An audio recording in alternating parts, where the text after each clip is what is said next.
Yes, बहुत बहुत धन्यवाद सर। और जितनी भी महिला बहनें हैं और जितने भी पुरुष भाई हैं, सबको मैं नमन करती हूँ। कोशिश करें, अभी और भी टाइम है लोगों को इनवाइट करने का। संख्या थोड़ी हमारी कम हुई है, इससे कोई फर्क नहीं पड़ता। और मैं अपनी कहानी से स्टार्ट करूंगी। माई सेल्फ संध्या सिंह, लखनऊ से बिलोंग करते हैं। पिछले 10 सालों से इस खूबसूरत सिस्टम को हस्बैंड वाइफ सीख रहे हैं। लेकिन आज हम बात करेंगे आपको कि आरसीएम बिजनेस से पहले का जो जीवन था मेरा। हम 3 भाई बहन थे, 3 बहनें और एक भाई। बैकग्राउंड हमारा बहुत अच्छा नहीं था। और हमारे पिताजी पढ़े लिखे थे, लेकिन माताजी उतनी नहीं थी। जब ससुराल में आई तो देखा पिताजी कुछ नहीं कर रहे हैं। हम 3 बहनें हो चुके थे। तो हमारे दादाजी ने देखा, जो मिलिट्री में थे, उन्होंने मेरी माताजी को पढ़ाया लिखाया और एक ट्रेनिंग का कोर्स कराया, जो कि एनएम का होता है, नर्स का होता है।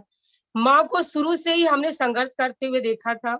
बचपन में जब माँ ट्रेनिंग के दौर में आई तो हम लोग को ननिहाल में या ददीहाल में छोड़ दिया जाता था। तो वहां की जो कहानी होती थी, बहुत हजारों महिलाएं इसको अगर देखेंगी तो उनके अंदर ये बात जाएगी कि जहां पैसे नहीं होते, चाहे कोई भी रिश्ता नाता हो, मैं सबका तो नहीं करती, लेकिन मैंने अपना देखा है कि हमें वो रिस्पेक्ट नहीं मिलता था, वो आदर नहीं मिलता था। अगर ननिहाल में छोड़ दिया जाता था तो वहां भी वही हाल होती थी। और एक बार की मैं बताती हूँ कहानी की। मैं एक बार कपड़े फटे हुए पहनी थी और मेरी छोटी सी उम्र थी, 7 साल की। तो वहां पे लोगों ने कहा कि इसके फटे हुए कपड़े तुम पहनी हो। मैंने जाके अपने मासी को बताया तो उन्होंने कहा कपड़े फटे होने से कोई फर्क नहीं पड़ता, साफ होने चाहिए, सिल लो और धुल लो।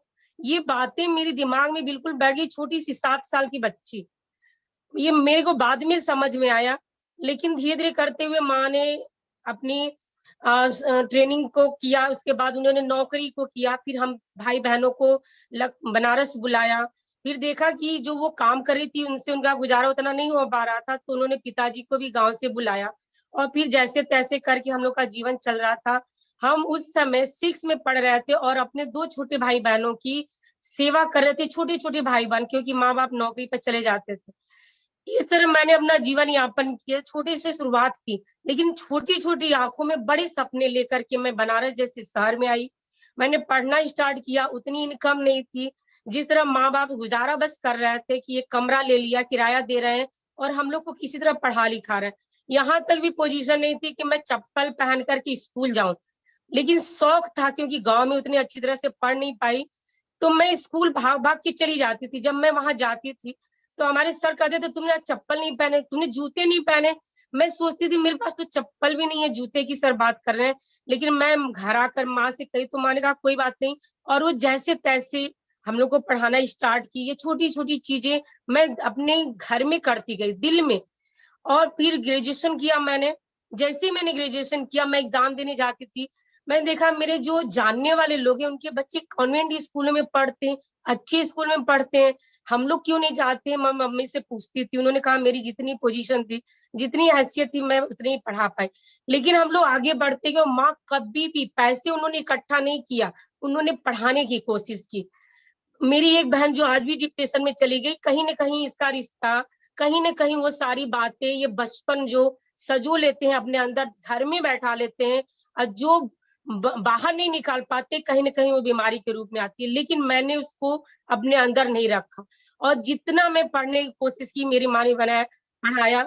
काशी हिंदू विश्वविद्यालय से मैंने पोस्ट ग्रेजुएशन किया। करने के बाद मेरे जो सपने थे, जब मैं कहीं से आती जाती थी, मैं देखती थी बच्चे गाड़ी से उतर रहे हैं किसी के, जो मेरे दोस्त हुआ करते थे, तो मेरे दिमाग में आता था हमारे पास तो साइकिल भी नहीं है। लेकिन एक दिमाग में बात आती थी कि कहीं ना कभी ये बड़ा होगा। मैं जब अपने सिस्टर के साथ कहीं जाती आती थी तो मैं उनसे कहती थी कि देखना आने वाले समय में मेरे पास भी ऐसी गाड़ी होगी, इतना बड़ा घर हमारे पास भी होगा, जो एक कमरे में हम लोग इतना गुजारा करते हैं। तो मेरी बहन मतलब हंस देती थी, वो तुम कितनी बड़ी बड़ी बातें करती हो। तो वो चीजें मेरे दिमाग में कहीं ना कहीं रहती थी हमेशा। मेरी शादी हुई। शादी करने के बाद जब मैं ससुराल गई, वहां की हालत देख करके, बस शादी इसलिए हो गई क्योंकि रिश्तेदारी थी वहां पे और सर जी जो थे वो नौकरी में थे, तो इसलिए शादी हो गई। लेकिन वहां की हालत जा करके देखने के बाद मेरे से भी गई गुजरी हालत। लोग घर का पानी नहीं पीते थे क्योंकि ये लोग मांसाहारी थे। लेकिन मैंने जा करके उस चीज को एडजस्ट किया। मैंने कभी भी किसी काम को मना नहीं किया। जब भी कोई कोई कुछ भी कहता, मैं कहती हूँ मैं एडजस्ट करूंगी, मैं करूंगी इसको, मैं एडजस्ट करूंगी। कभी छोटी से बड़ी कोई भी चीज, जब गांव के लोग आते थे, तुम शहर से आई हो, कैसे इस जमीन पर रहोगी, कैसे इस घर में, हमने कहा हम एडजस्ट कर लेंगे। मतलब मेरे दिल में ये हमेशा बात रही है कि मैं एडजस्ट करूंगी। कभी कोई ना नुकुर मैंने नहीं किया, कभी कोई ऐसी चीज नहीं की। ऐसे ही गाड़ी चलती रही। पीस लखनऊ में आई, सर के माध्यम से, सर यहाँ पर पोस्टिंग हो गई थी। जब मैं कुछ ना कुछ मैं करना चाहती थी, वहां से जिंदगी को गुजार के जो आई थी, तो मैं कुछ ना कुछ करना चाहती थी। और मैंने माँ के संघर्ष को देखा था। तो मैं जब यहाँ पर आई, मैं कोर्स कर रही थी न्यूट्रिशन का, क्योंकि मुझे बीएड जब करना था, तो सर ने कहा तुम बीएड कर लोगी, तुम्हारी नौकरी लग जाएगी, तुम गांव में रहोगी, मैं यहाँ रहूंगा, तो अलग अलग रहेंगे, तो कोई ऐसे मजा नहीं आएगा। फिर मैं लखनऊ आने की कोशिश की, मैंने कोर्स किया कि चलो कुछ भी करते हैं। मैंने कोर्स किया ब्यूटिशियन का। तो सर हमारे जो ससुर जी थे, उन्होंने कहा सब करने के बाद ये नाई बारी का काम करोगी। मैंने उसको एक किनारे कर दिया। फिर मैं लखनऊ में आई सर के साथ, और यहाँ पर आने के बाद फिर सर ने एलआईसी कोर्स कराया। मतलब कुछ न कुछ करना था मेरे को, कुछ आगे बढ़ना था। शादी के बाद भी नहीं कुछ हो पाया, कोई बात नहीं, लेकिन मेरे को था कि कुछ करना है। दिमाग में हमेशा ये बात आती थी कि कुछ न कुछ करना है। फिर कोर्स करने के बाद उसी दौरान हमारे बीच में आरसीएम आ गई। और आरसीएम जब हमारे मेजर साहब लेकर के आए, जब उन्होंने ये चीजें बताई, तो मुझे इतना खुशी हुई। क्यों खुशी हुई? क्योंकि जब मैं लखनऊ में रह रही थी, तो मेरे को बाहर निकलने का मौका नहीं मिल रहा था। एक घर में, एक कमरे में, 10 बाई 10 के एक कमरे में सर मुझे एडजस्ट करते थे। एक बेड पड़ा हुआ था, एक तरफ अलमारी थी, उसी में मैं खाना बना रही थी, उसी में कपड़े रख रही थी, और जैसे तैसे वे जीवन गुजर रहा था। लोग मुझसे कह रहे थे कि तुम्हारे नौकरी वाले के साथ शादी हुई जो सरकारी जॉब में है, फिर भी तुम ऐसे कैसे रहती हो? तो किसी को कुछ पता नहीं था, क्योंकि घर की स्थिति सही नहीं थी। तो इसलिए सर को जितना भी उस समय पैसा मिलता था, घर को सही करना है, अपने माँ बाप को देना है, अपनी बहनों को शादी ब्याह करना है, भाइयों की शादी ब्याह करना है, उसमें हो जाता था। लखनऊ में आने के बाद हमारे 1 साल तक हमारे मेजर साहब ने हमें पीछा किया, और सर से कहते रहे सर एक ऐसा आरसीएम बिजनेस आया, उसमें ज्वाइन हो जाओ। जब सर उसमें ज्वाइन, 1 साल तक सर ने कन्नी काटी कि पता नहीं कहाँ फालतू फालतू की चीजों में सर फंसा रहे हैं। लेकिन एक प्रोग्राम हुआ, मैं नमन करती हूँ उस लीडर का, कि उन्होंने 3 घंटे के एक प्रोग्राम को लिया, और उसमें एक बात बताई कि मैं हाई स्कूल 4 बार फेल, और इस सिस्टम से 5 साल दे करके 5 लाख रुपए कमा रहा हूँ। ऐसी बातों को सर ने सुना। 3 घंटे के प्रोग्राम में क्या समझ में आया नहीं आया, लेकिन एक बात में आई। और सर घर आके हमसे कहते हैं कि इतना अच्छा प्रोग्राम है, इतना अच्छा ये प्लेटफॉर्म है, चलो करते हैं इसको। क्योंकि 5 साल मात्र दे देने से, अगर सर को 4 लाख रुपए, 5 लाख रुपए महीने का आता है, और हाई स्कूल फेल व्यक्ति, तो हम और आप तो पढ़े लिखे हैं, चलो इसमें कुछ करते हैं। और 5 साल हम भी दे के देखते हैं, अगर 5 लाख नहीं 1 लाख तो आएगा। और इस तरह से कहानी स्टार्ट होती है। मेरे को बहुत अच्छा लगता था। मैं इसलिए नहीं जाती थी कि आरसीएम में क्या है क्या नहीं है, मैं इसलिए जाती थी क्योंकि लखनऊ में मुझे रहते हुए 4-5 साल हो चुके थे, और मैंने बाहर की दुनिया नहीं देखी थी। सिर्फ एक कमरे में रहना मेरी खुशी मिलती थी कि बाहर निकलेंगे, जाएंगे सर के साथ। और जैसे ही जाते थे वहां प्लान देखते थे। प्लान देखते देखते देखते इतने घर अंदर बैठ गया कि 1.5 साल के बच्चे को लेके मैं जहां मन तहां निकल जाती थी। फिर बहुत अच्छा लगा आरसीएम बिजनेस। उसी दौरान हम लोगों ने इसको करना शुरू किया। 8 महीने के पेट में मेरे बच्ची थी, और 1.5 साल का मेरा बेटा था। गाड़ी पर बैठ जाते थे, सेकेंड हैंड की गाड़ी हुआ करती थी, सर ने लिया था।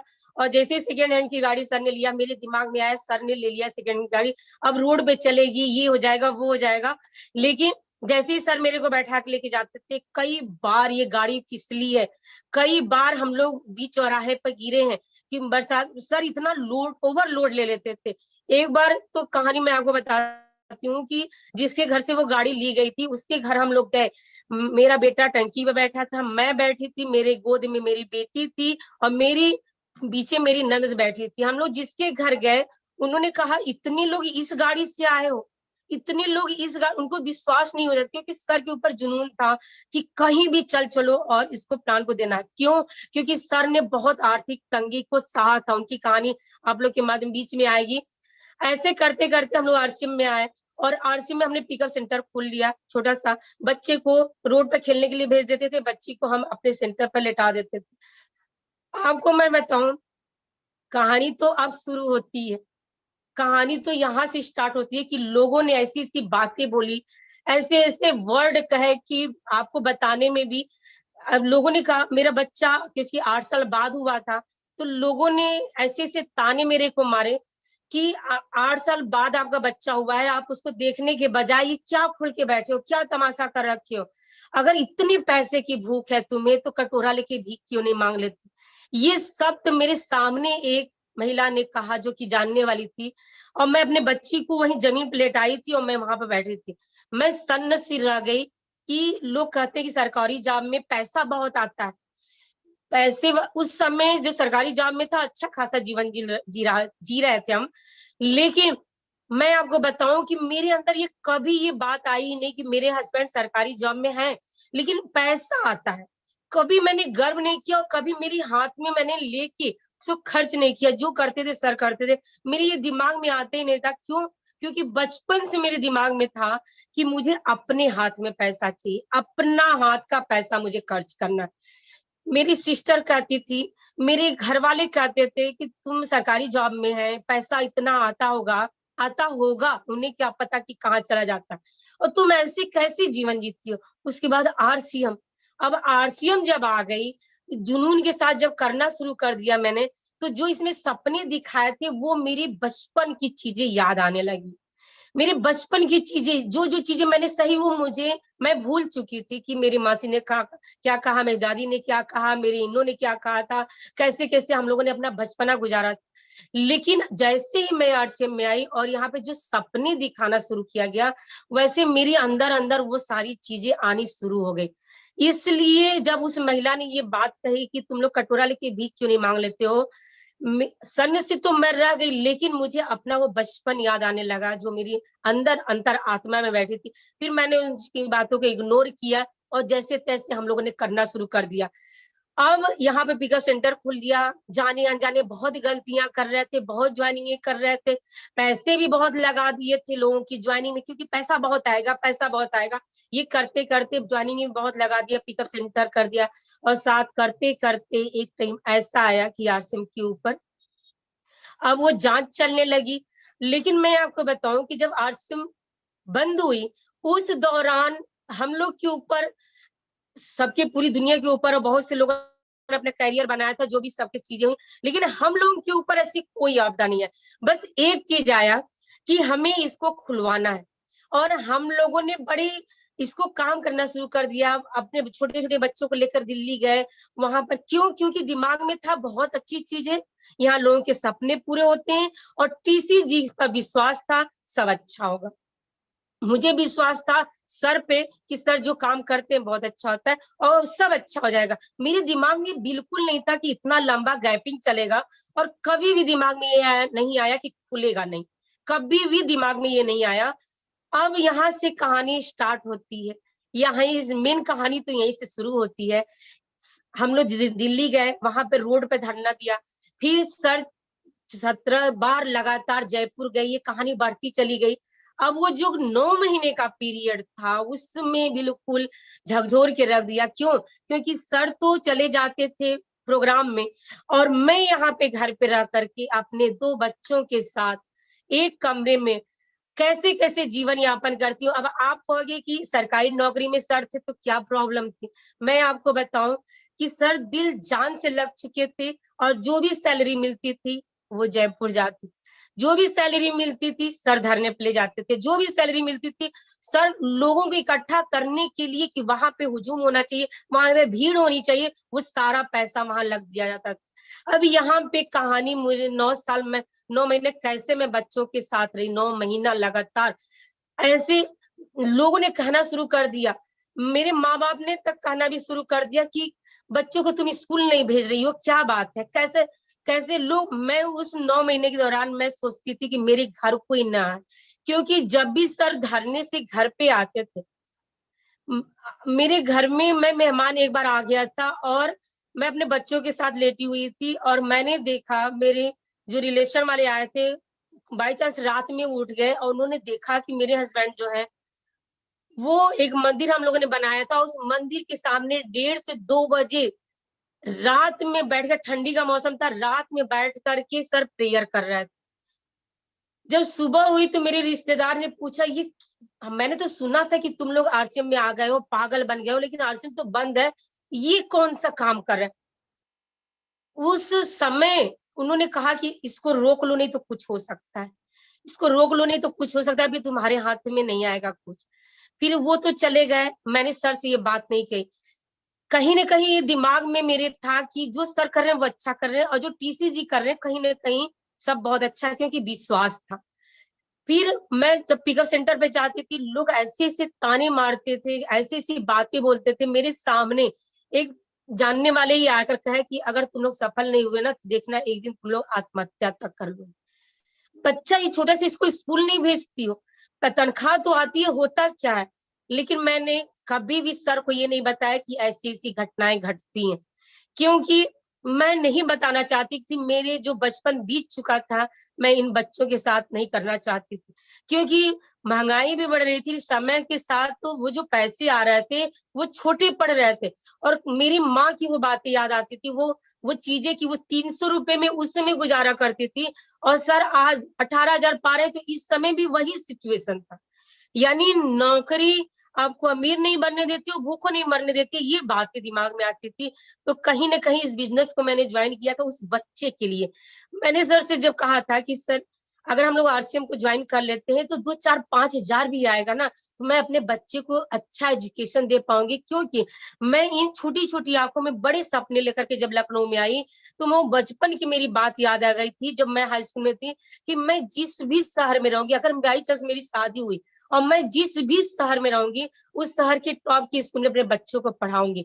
लेकिन जैसे ही मैं यहाँ आई और यहाँ का हाल देखा, वो चीज़ें हमें आगे बढ़ते हुए नज़र नहीं आई, पूरे होते हुए नज़र नहीं आए।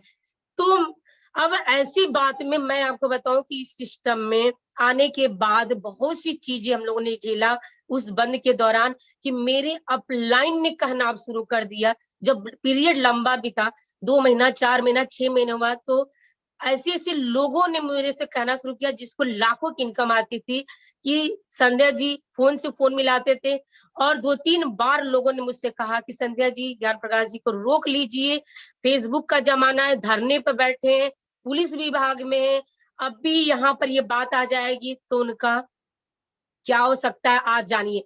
नौकरी तो जाएगी ही जाएगी, बर्खास्त हो जाएँगी, ज़मानत तक नहीं हो जाएँगी, आप रोड पे आ जाएँगी, उनको रोक लीजिए। लेकिन ये बात भी मैंने सर को नहीं बताई, और 3 बार ऐसे कॉल मेरे पास आए। अच्छा, उस दौरान फिर कमरा भी चेंज करना पड़ा, क्योंकि बहुत सी चीज़ें हुई थी।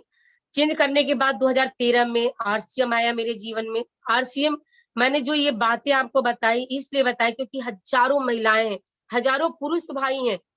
मैं उनसे रिलेट करना चाहती हूँ अपनी इस कहानी को, कि हम सब के ऊपर ये आपदा आई थी। लेकिन 2013 में जैसे ही शुरुआत हुई, हम लोगों ने कभी इसको माना ही नहीं, क्योंकि खुलवा करके हम लोग लाए थे। हम लोग लाए थे और मैं लाई थी, क्योंकि वो बचपन मैंने इतना गरीबी से जो झेला था, फिर धीरे-धीरे मेरा रूटीन सही हुआ, उसके बाद जब मैं यहाँ आई, वही कहानी फिर दोहराई जा रही थी, फिर मैंने सीढ़ियाँ पकड़ना शुरू किया था, और उस दौरान ये फिर नीचे कहानी आई। फिर 2013 में जब इसकी शुरुआत हम लोगों ने की, मेरे सर ने पूछा अब क्या किया जाए, क्योंकि अपलाइन तो जा चुके थे। फिर नए सिरे से शुरुआत किया, फिर वही जोश-जुनून, और फिर समर्पित होके करना शुरू किया। और मेरे पेट में मेरी बच्ची थी तीसरी, और उसका फिर हमने करते-करते इस सिस्टम में आगे बढ़े, रॉयल्टी के मुकाम पर आए, और रॉयल्टी के मुकाम पे आने के बाद फिर एक बहुत बड़ा हमारे ऊपर कहर पड़ा। मेरे को डेंगू हो गया, मेरे पेट में मेरी बच्ची 7-8 महीने की थी, और मैं एडमिट होने गई। जब मैं एडमिट होने गई, बहुत झेलने के बाद 4-5 दिन लगातार फ़ीवर में रहने के बाद, सर ने कहा अब तुम्हारी हालत कुछ ठीक लग रही है, और सर निकल गए, बिहार चले गए। अब जब सर बिहार गए, जैसे ही ट्रेन सर ने पकड़ा, मेरी हालत गड़बड़ हो गई। मैं 2 छोटे-छोटे बच्चों के साथ कमरे में, और 8 महीने की पेट में मेरी बच्ची। मेरे 2 छोटे-छोटे बच्चे, 2 साल के, 2.5 साल के, 1.5 साल के, और पेट में बच्ची। जब मेरी हालत बिगड़ने लगी, मैंने सर को फ़ोन किया। सर ने कहा तुम मेजर साहब को बुलाओ, उनकी मैडम के साथ हॉस्पिटल जाओ। मैं बच्चों को छोड़ के हॉस्पिटल गई, बच्चों को ताला लगा दिया, और मैं हॉस्पिटल गई। मैं जब वहाँ गई, डॉक्टर ने चेक किया, तो डॉक्टर ने कहा आपका प्लेटलेट बहुत डाउन है। आपके शरीर में ब्लड नहीं, प्लस बच्ची है पेट में, तो ऑपरेशन करना पड़ेगा। प्लेटलेट इतना डाउन है कि अगर कुछ भी हो सकता है माँ और बच्चे के साथ, क्योंकि बच्चे के पेट में बच्चा जो है पानी उसके शरीर के अंदर बन रहा है, आपके जो ब्लड है वो पानी बन चुका है, तो इसलिए बच्ची को निकालना जरूरी है। मैं सर आप बिहार पहुंच चुके थे, सर बिहार पहुंच चुके थे। यहाँ पर जब ब्लड की बात आई, जब प्लेटलेट की बात आई, तो सर ने फोन कर दिया, और मैं शुक्रिया अदा करती हूँ आरसीएम का कि सर नहीं थे, मेरे परिवार का कोई नहीं था, लेकिन आरसीएम के लोग लाइन लगा लिए। हमारे इसके साहब ने कहा कि कोई बात नहीं सर, आप वहां पे देखिए, जो करना है यहाँ पे डॉक्टर करेगा, और हम लोग तैयार हैं। 14 लोगों की लाइन लग गई वहां, डॉक्टर भी सोचते इनका पति कहाँ है। हमने कहा सर तो अभी बाहर है, मैं बोलने की हालत में भी नहीं थी। पति नहीं है आपकी, आपकी हालत ऐसी है कि जब तब बनी हुई है, आप भी जा सकती हैं, आपकी बच्ची भी। हमने कहा आप शुरुआत करिए, हमारे बहुत से यहाँ पे भाई आ चुके हैं। और वहां पे प्लेटलेट चढ़ा, तब तक फिर सर को बुलाना था। सर ने वहीं पे कोई बात आ गई, और सर हॉस्पिटल नहीं आए, लखनऊ आए, वहीं से वहीं वो भीलवाड़ा चले गए, क्योंकि एक केस फंसा हुआ था पिकअप सेंटर खुलवाने का। सर रास्ते में जा रहे थे, मैंने सर से कहा कि शायद आप आए और मैं इस दुनिया में नहीं रहूं, लेकिन सर ने एक बात कही कि जो भी करना है ऊपर वाले को करना है और डॉक्टर को करना है, मेरा काम है समर्पित होकर के मैं ये पिकअप सेंटर खुलवाने भीलवाड़ा जा रही हूँ। तुम्हारे साथ बहुत से लोग हैं, तुम्हारे साथ बहुत से लोग हैं, कहीं ना कहीं जीवन जरूर बचेगा। मेरे को विश्वास नहीं था कि अब मैं दोबारा सर को देख पाऊंगी, लेकिन फिर सर वहां से आने के बाद मैं कुछ थोड़ी सी सही हुई, क्योंकि डॉक्टर ने कहा ऑपरेशन अगर मैं कर दूंगी तो आपका बचना मुश्किल है। तो थोड़ा सा मेरे को उन्होंने सही किया। फिर सर 4-5 दिन बाद जब आए, फिर मैं घर गई।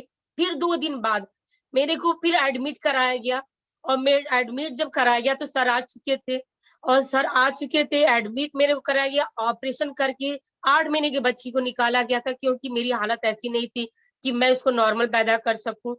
और निकालने के बाद फिर जैसे तैसे मैं घर आई, और किसी तरह हमने अपने इस जीवन को यापन किया। 2-3 महीने लगातार करने के बाद आरसीएम में अब हम लोग बिल्कुल जुनून से लगने लगे। उन 3 बच्चों के साथ मैंने आरसीएम को फिर शुरुआत कर दिया। जैसे 15 दिन की मेरी बेटी थी, 15 दिन का मेजर ऑपरेशन हुआ था। ये बीसी सर का प्रोग्राम लखनऊ में था, सर आए हुए थे रविंद्रालय में, हम लोग गए। 15 दिन का मेजर ऑपरेशन था। मैंने सुना कि सर आए हुए हैं, और मैं वहां पे गई। मैंने अपने पिताजी को बच्ची को दिया, और सर ने स्टेज पे बुलाया था। सर को नहीं पता था। सर ने कहा आप, इतना हम लोग सर को देख करके एक्साइटेड हो गए थे कि सर ने कहा यहाँ पर आप लोग को डांस करना है, और मैंने डांस तक भी किया। जब मैं आई तो मेरे पिताजी ने कहा तुम्हारा ऑपरेशन हुआ, स्टेज पड़े हुए हैं, कहीं वहां टूट न जाटा के। कुछ याद नहीं था, क्योंकि फिर वही सारी चीजें धीरे धीरे जग रही थी, और फिर हम लोग अच्छी तरह से काम कर रहे थे। 3 महीना गुजरने के बाद हमें लगातार हम लोग काम करते, सेमिनार देते देते आते जाते, कोई सेमिनार में मिस नहीं करती थी। तीनों बच्चों के साथ मैं निकल जाती थी, उसी सेकेंड हैंड की बाइक के साथ। जब मैंने प्रोग्राम को अटेंड किया, मेरी बच्ची को ठंड लग चुकी थी, उसकी तबीयत खराब होने लगी धीरे धीरे, निमोनिया, जो छोटी वाली बच्ची थी, क्योंकि प्री मेच्योर पैदा हुई थी, ब्लड उसके शरीर में कम था। जब मैं हॉस्पिटल गई तो वहां पर जाने के बाद पता चला कि डॉक्टर ने कहा इसका ब्लड नहीं बन रहा, इसको एडमिट करना पड़ेगा। और एडमिट किया। 10 दिन, 15 दिन, 20 दिन, 1 महीना आईसीयू में मेरी बच्ची। अब वहां पर फिर मैं धन्यवाद दूंगी आरसीएम की, कि जब हम आईसीयू में थे तो इतना पैसा लग जाता था, लेकिन आरसीएम में रॉयल्टी आने के बाद 3 महीना न काम करने पर भी बढ़ बढ़ के पैसे मेरे आ रहे थे। और वो पैसे कहाँ लग रहे थे? हॉस्पिटल में रख, क्योंकि जो सर के मिलता था वो कहीं ना कहीं किराए में, राशन में, इधर उधर में जाते थे, आरसीएम में खर्चे होते थे जो, लेकिन आईसीयू में पैसे बहुत लगने की वजह से जो आरसीएम का पैसा आता था वो वहां पे लग रहा था। तो मेरी बच्ची फिर आरसीएम के पैसे से बची। लेकिन एक टाइम ऐसा आया कि मैं 1.5 महीने वहां रहने के बाद जब मैं घर आई, 2-3 दिन रहने के बाद सब अच्छे से चलने लगा, फिर वही काम। और जैसे ही काम करते करते फिर मेरी 2-4 दिन के बाद मेरी बच्ची की हालत खराब हुई, और इतनी तबीयत खराब हुई कि सुबह जब हम लोग भोर में ले जा रहे थे बच्ची को, ठंड का मौसम था, बच्ची जा रही थी रास्ते में तो 1-2 बार उसकी सांसें फिर रुक गई, क्योंकि बाइक से जा रहे थे और ठंड का मौसम था। वहां पे मेरे दिमाग में एक बात आई कि अगर ये बंद गाड़ी में अगर जाती तो शायद बच जाती। एक बार तो हम लोग बाइक को रोक करके उसकी सांस को देख रहे थे कि भी है कि नहीं।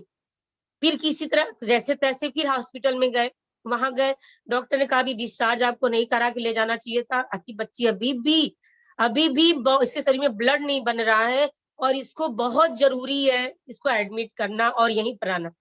फिर मैं 1.5 महीने हॉस्पिटल में रही और अपने बच्ची को बचा करके बाहर ले आई। आरसीएम का धन्यवाद कि एक बार मेरा जीवन उसने दिया, एक बार मेरी बच्ची का दिया। अब तो मुझे समर्पित होना ही होना था। मैं आई और फिर काम करना हम लोगों ने शुरू कर दिया। 3 बच्चे, छोटे-छोटे बच्चों के साथ मैंने जहाँ-जहाँ मेरे बच्चे खेल कूद रहे हैं, मैं मीटिंग कर रही हूँ। मेरे रिश्तेदार, मेरे नातेदार, क्या-क्या लोगों ने कहा, कैसे-कैसे मैंने अपने इस जीवन को क्योंकि मैंने बचपन को झेला था, मैं ये नहीं चाहती मेरे बच्चे ये सारी जीवन को झेलें। मैं नहीं चाहती थी मेरे बच्चे ननिहाल में रहें। ननिहाल बहुत अच्छा है, लेकिन मेरे वो दिमाग में बैठ चुका था कि लोग वहाँ क्या कहते हैं। मैं नहीं चाहती मेरे बच्चे ददियाल में पढ़े, क्योंकि वो सारी चीज़ें मेरे दिमाग में गूँजती रहती थी, लोगों ने क्या-क्या कहा। वो उस समय मेरे को नहीं समझ में आया था, लेकिन अब समझ में आया था, तो इसलिए मैं अपने बच्चों को दिल से लगा के रखती हूँ। फिर मैंने सेमिनार अटेंड करना शुरू किया, काम करना सर के साथ शुरू किया, बहुत से उतार-चढ़ाव आया, लेकिन आगे बढ़ते गए। धन्यवाद देती हूँ, बहुत से हमारे ऐसे साथी हैं, जो शुरुआती दौर में बहुत आज मेरा साथ दिए, लगातार शुरुआती दौर में आज बहुत बड़े टॉप के लेवल पर हैं। धन्यवाद देती हूँ अपने लाइफ लाइन का। लेकिन ये कहानी बढ़ते एक बार ऐसा हुआ कि अब लोग कहने शुरू कर दिए कि अब ये सब पागल हो गए, अब बच्चों को नहीं ध्यान दे रहे हैं। एक बार ऐसा है कि एक प्रोग्राम मैं देने गई थी, वहां पर लोगों ने कहा कि ट्रेनिंग सेशन मैडम चला दीजिए तो बहुत अच्छा रहेगा। 60-70 किलोमीटर मैं वहां पे गई और वहां पे उन्होंने कहा कि लगातार चलाएंगे तो और अच्छा हो जाएगा। मैंने 15 दिन तक लगातार किया, बहुत अच्छा रिजल्ट आया और वहां पे भी सेलिब्रेशन हुआ। सेलिब्रेशन में मेरे को पूछा गया कि कैसा लगा आपको? मेरी रूह कांप गई, क्योंकि उन 15 दिनों में मेरे बच्चों ने 15 दिन खाना नहीं दोपहर का खाया। वो स्कूल से छोटे-छोटे बच्चे आ रहे हैं अपने मन से, जैसे मन तैसे। मैं शाम को जाती थी थकी मारी, लेकिन वहाँ 1 लाख का बिज़नेस खड़ा करने पर वहाँ के जो लीडर खड़े हुए, तो मेरे को रोना आ गया कि इन लोग को क्या पता कि मेरे बच्चों ने 15 दिन खाना नहीं खाया दोपहर में। कि सर जी सर्विस में, सर जी इधर हैं, सर जी वहाँ मीटिंग दे रहे हैं, सर जी वहाँ दे रहे हैं। लेकिन अब जब बच्चे मेरे बड़े हुए, मेरा जीवन लाइफ स्टाइल बिल्कुल बदल गया। मैंने फिर उससे कार जब टेक्निकल हुआ, मैंने कार ले ली। जब सर ने कार लिया, तो आगे जो कहानी बढ़ती चली गई कि उस बाइक से जब मैं कार पे आई, कार से जो वो कमरे चेंज किया मैंने, फिर वहाँ के कमरे से मैंने एक अपना घर बनाया। 2-3 कमरे बदलने के बाद क्या-क्या लोगों की बातें सुननी पड़ती थी। लेकिन मैंने ये अपना घर बनाया। अब सर ने कहा कि रूबी बन जाएँगे, तब मैंने कहा सर एक घर होना चाहिए, एक घर होना चाहिए। कभी को कुछ हो जाए तो एक घर होना चाहिए। एक मैंने अपना इस घर को बनाया। मैंने इस घर को बनाया तो एक सपना था, जो वो पिकअप सेंटर था मैंने अपने देवर को दे दिया। तो कहीं न कहीं मेरे दिमाग में था कि अब बच्चों के साथ मुझे रहना है। अब बच्चों को मैंने बहुत छोड़ा है, अब बच्चों के साथ मुझे रहना है, इनकी बड़े हो गए, इनकी परवरिश करनी है। और इस मकान जो मैंने मकान बनाया, जिस इस घर में मैं हूँ, 1 करोड़ का जो ये मैंने एम्पायर खड़ा किया है, उसमें एक बड़ा-सा मैंने वंडर वर्ल्ड खोला है, तो 100-150 लोगों को बैठने का एक हॉल मैंने बनाया है। अब ये सब चीज़ें बन ही रही थी, उसी बीच में कोरोना काल आ गया। एक लॉकडाउन बीता ही था कि दूसरा आ गया, मैं मकान बना ही रही थी। इसी बीच में सर को पॉजिटिव पाए गए, सर के माध्यम से मेरे को हो गया। अब यहाँ पे कहानी एक और मैं कहानी हो गई, कहीं न कहीं आप लोग से रिलेट होगा ये कि उस दौरान कहाँ क्या-क्या तबाहियाँ मची हुई थी। लेकिन इस दौरान भी हम लोग मैं इसमें इतनी ग्रसित हो गई थी, इतनी प्रभावित, मेरे फेफड़े खराब हो चुके थे। 70 से 80% मेरा बिल्कुल फेफड़ा खराब हो चुका था। मेरे 15 से 20 दिन क्या करीब मेरे बच्चे एक कमरे में, तीनों बच्चों को बंद किया था मैंने। एक कमरे में हम हस्बैंड वाइफ थे। ऐसी हालत थी कि एक बार जब डॉक्टर आया, उन्होंने देखा तो मैं बिल्कुल पड़ी हुई थी, तो सर बिल्कुल एक बार तो धम्म से सोफे पे बैठ गए कि अब मैं नहीं हूँ इस दुनिया में। जो डॉक्टर था वो मेरे से पूछा कि आप ठीक हो? तो मैंने कहा यस, क्योंकि मेरे दिमाग में था मेरे बच्चे कमरे में 15-20 दिन से पड़े हुए हैं, मैंने उनको देखा नहीं है, मैंने उनको खिलाया-पिलाया नहीं है, तो मेरे दिमाग में वो सारी चीज़ें थी। वो मेरे बच्चे 15 दिन से हैं, ये मेरे दिमाग में था, मेरे दिमाग में ये नहीं था कि मेरा फेफड़ा खराब है, मैं साँस नहीं ले पा रही हूँ, मेरे सर जी कैसे हैं? जब डॉक्टर ने मेरे से पूछा, मैं ठीक हूँ, मेरे को दिख नहीं रहा था कि वो क्या पूछ रहा है, उससे सिर्फ एक बात मेरे दिमाग में आई, उस सुनाई दिया मेरे को कि आप ठीक हो। मैंने कहा मैं ठीक हूँ। फिर उस डॉक्टर ने सर को बाहर ले गया और कहा आप हिम्मत हारिए, हिम्मत मत हारिए, इस समय इनको ये बच सकती हैं अगर आप हिम्मत नहीं हारोगे। फिर सर अंदर आए और सर ने मेरा बहुत अच्छी तरह से देखभाल करना शुरू किया, क्योंकि सर भी पॉजिटिव थे। हम लोग 3 बार पॉजिटिव पाए गए, लेकिन उसी एक कमरे में बच्चों को बंद किया तो दूसरे कमरे में मैं थी। तीसरी जो मौत के बाहर मैं निकल करके आई, मैं खुद थोड़ी ठीक हुई, मैं अपना वंडर वर्ल्ड देखने लगी, मैं अपना घर देखने लगी। तीसरी बार जो मौत के मुंह से बाहर निकल करके आया, वो महिला समर्पित नहीं होगी तो क्या होगी। और वो सिर्फ और सिर्फ, मैं पता नहीं परमात्मा ने कितनी उम्र मेरी लिखी थी, लेकिन इस आर से मेरी उम्र को बढ़ा दिया है। अब सर की सरबते मेरे बहुत लंबा जीवन है, मैं कहती हूँ उससे भी लंबा जीवन मेरा हो, और मैं आपके साथ में चलूंगी। और मेरी एक ही ख्वाहिश है जो मेरी पूरी होती चली जा रही है, लगातार बच्चों को उस छोटे से कमरे से निकाल कर इतने बड़े से कमरे में ले आए। जहाँ 10 बाई 10 के कमरे में थे, इस कमरे में आए। किराए पर भी थे तो एक ही बेड पर सभी लोग लेटते थे। आज उस कमरे में बच्चे हैं, सर हैं, मैं हूँ, इतना बड़ा पिताजी माताजी को सबको ले आए। एक मेरी जो सपने थे ना, वो पूरे होते हुए नजर आए। आज टॉप के स्कूल में मेरे बच्चे पढ़ रहे हैं, सब कुछ बहुत अच्छा चल रहा है, बहुत बढ़िया चल रहा है। अब कहीं न कहीं मेरी और भी कहानी है जो उस समय मेरे साथ थे बचपन में मेरे। मेरा तो जीवन बहुत अच्छा हो गया कि मैं सकारात्मक रही, मेरी सोच बड़ी रही। मैं हमेशा आगे-आगे की चीज़ें जो सोचती थी वो कहीं न कहीं मेरे को प्राप्त हुआ। लेकिन बहुत से मेरे साथी ऐसे हैं और मेरे बहुत से रिलेटिव ऐसे हैं जो अभी भी उसी में हैं कि उनके पिछला जीवन में क्या था, उनकी बचपन में क्या बीता, वही सारी बातें लेके वो ढो रहे हैं, वो आगे नहीं बढ़ पाए। तो अब मेरा ही फर्ज बनता है उनमें में मैं आगे निकाल कर के आऊँ, इस आरसीएम के माध्यम से एक बहुत बड़ा प्लेटफ़ॉर्म दे पाऊँ। कोशिश करती हूँ लोग आते रहेंगे, आगे बढ़ते रहेंगे। लेकिन ये जो सफ़र हुआ मेरा तैयारी आगे बढ़ने का, इसमें बहुत बड़ा रोल जो था वो मेरे सर जी का था। उनकी भी स्टोरी आपके बीच में आएगी, क्योंकि जब भी मैं थोड़ी-सी रुकती हूँ, कहीं न कहीं बच्चों को लेकर के, कहीं न कहीं कुछ बातों को लेकर के, तो हमेशा फिर वो कोई ऐसी-ऐसी बातें बता देते हैं जिससे मैं फिर आगे बढ़ती हूँ। शरीर साथ नहीं देता है, दिमाग साथ नहीं देता है, परिस्थितियाँ साथ नहीं देती हैं, लेकिन एक सकारात्मक सोच आपके साथ है, एक सकारात्मक माहौल आपके साथ है, तो ज़रूर आप आगे बढ़ोगे। तो ये आरसीएम सकारात्मक आपको तो आगे बढ़ाते ही बढ़ाता है, जीवन शैली को तो इसने चेंज किया ही किया, लेकिन कई लोगों की ज़िंदगी बनाने का एक प्लेटफ़ॉर्म में दिया, ये मेरे दिमाग में आ चुका था, इसीलिए मैंने इस आरसीएम को जी-जान से किया। आज मैं आगे बढ़ रही हूँ, लगातार आगे बढ़ रही हूँ। संकेत सर के जो प्रोग्राम में सर ने हमसे पूछा कि तुम भी बड़े-बड़े सपने बना लो, देख लो बुक में। मैंने कहा सर मैंने बनाया। सर ने पूछा बताओ? मैंने कहा सर मैं चाहती हूँ कि मेरे बच्चे हार्वर्ड यूनिवर्सिटी में पढ़ाई करें और जिस भी देश में जाए, शहर की बात नहीं, देश की, जिस भी देश में जाए वहाँ पे मैं जाऊँ और मैं एक फ्लैट ले लूँ। मेरे बच्चे जब तक पढ़ेंगे मैं उनको देखभाल करूँगी, फिर मैं इंडिया आ जाऊँगी। मेरे बच्चे भी पढ़ाई करने के बाद इंडिया ही आएँगे। लेकिन मेरा वो सपना है कि मैं देश विदेश अपने बच्चों को पढ़ा-लिखा करके और कहीं जिस भी देश में वो जाएँगे वहाँ-वहाँ एक-एक फ्लैट मैं ज़रूर लूँगी। सर ने मुझसे पूछा इतने बड़े-बड़े सपने? मैंने कहा सर मेरे सपने तो बहुत बड़े हैं, मैं इसको नोट भी करती हूँ। जहाँ-जहाँ भी रुकावटें आई हैं, जब-जब भी रुकावटें आई हैं, जब-जब भी कोई पिन सर ने प्राप्त किया है, तो कहीं न कहीं मैंने उसको दिमाग में बैठाया। सर को एक बार टेक्निकल के लिए स्टेज पर वहाँ पे टेक्निकल वालों को बुलाया जा रहा था। वहाँ पर एक बड़े से सर आए थे, उन्होंने कहा आपको आने का मौका नहीं मिलेगा, जब टेक्निकल बन जाना तब आना। और मैंने उसी समय अपनी डायरी में नोट कर लिया कि मैं सर का इतना सपोर्ट करूँगी कि सर टेक्निकल पे जाएँगे और स्टेज पे जाएँगे और इन व्यक्ति को यही बुलाएँगे।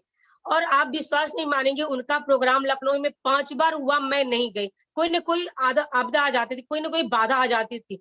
लेकिन जैसे ही सर का टेक्निकल क्वालीफाई हुआ, सर वहाँ गए और उनको बुलाने का मौका मिला। जब उनको बुलाने का मौका मिल रहा था, मेरी आँखों में आँसू आ गए थे क्योंकि वही डायरी मेरे हाथ में थी और मैंने वो पलट के लिखा हुआ था 3 साल पहले कि जब तक सर इस व्यक्ति को स्टेज पे बुलाएँगे नहीं, तब तक इस प्रोग्राम में, इनके प्रोग्राम में तो मैं नहीं आऊँगी। तो कहीं न कहीं वो चीज़ें मायने रखती हैं आगे बढ़ने के लिए, आपको प्रोत्साहित करती है। ब्रह्मांड में घटना घटती ही घटती है। तो आज मैं आपको कुछ कहानियों से अपने रूबरू कराई। इस 20-25 मिनट में, 30 मिनट में मैं बहुत ज्यादा तो नहीं, लेकिन थोड़ी-सी बताने की कोशिश की कि जो आपके बचपन की चीज़ें जो लोगों ने बोली है ना, वो आगे बढ़ाने का काम आता है। उसको दिल-दिमाग में बैठा के रखिए, लेकिन आगे बढ़ते रहिए। सोच को अपने कभी खत्म मत करिए, आगे बढ़ते रहिए। कहीं न कहीं आपको सफलता ज़रूर मिलेगी। सबकी कहानियाँ सबके दिल को कहीं न कहीं छूती है। मेरे को भी 2-3 प्रोग्राम हुए, उसमें दीदी लोगों ने बोला तो मेरे भी दिल और अंतरात्मा में ये बात गई कि हिंदुस्तान ने पूरे विश्व के हर एक महिला के अंदर ये बात जानी चाहिए कि जो भी सफल हुआ है, कहीं न कहीं बहुत बड़ा संघर्ष किया। तो आप लोगों ने इतनी देर तक मेरी बातों को सुना, इसके लिए बहुत-बहुत धन्यवाद। आज मेरे पास इतने पैसे आते हैं कि पहला नहीं खर्च होता, दूसरा हो जाता है।